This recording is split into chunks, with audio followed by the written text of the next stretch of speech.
All right, Steve Denise here, Director of Market and Product Development with Maize Seeds, joined by Ontario Regional Manager Adam Parker and our silage expert.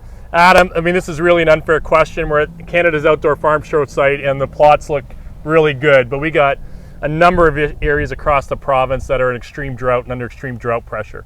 And so we're getting these questions around, should I be considering taking down my silage corn now to get some feed value out of it? So what's your perspective on that?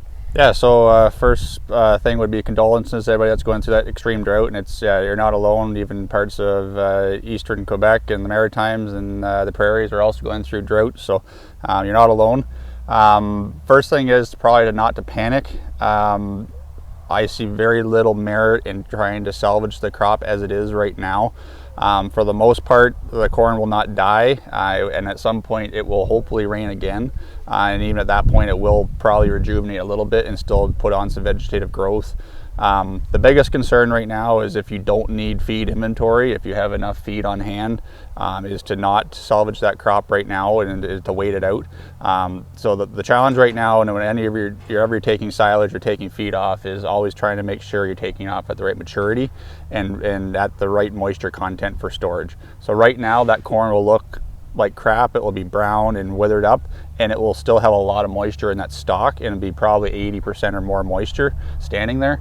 So that is not ideal silage, and you'll just actually end up probably making a bunch of poor feed that may not even keep. Okay, and then let's talk about nitrate poisoning with that timing. So the big risk on drought-stricken corn is nitrate poisoning. So that is always a concern. So before you end up feeding any of that crop, you should always get tested and consult your nutritionist to make sure that it has either low levels or levels you can manage the nitrates with by diluting that feed down.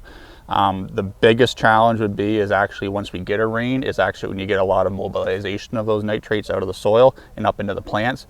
So the biggest risk is actually the short period of time after a rain where nitrates actually spike in the plant. Okay, very good. So watch for that and don't panic. That's probably the key message right now. Yeah, and start preparing other feed stuff. So it will rain eventually. So look at maybe trying to do some fall seeded crops like oats and peas or something like that after some wheat, or this emergency feed situations. So and talking to your neighbors. So work together and try and figure it out. Very good. That's our AgroMinute for today. Thanks, Adam.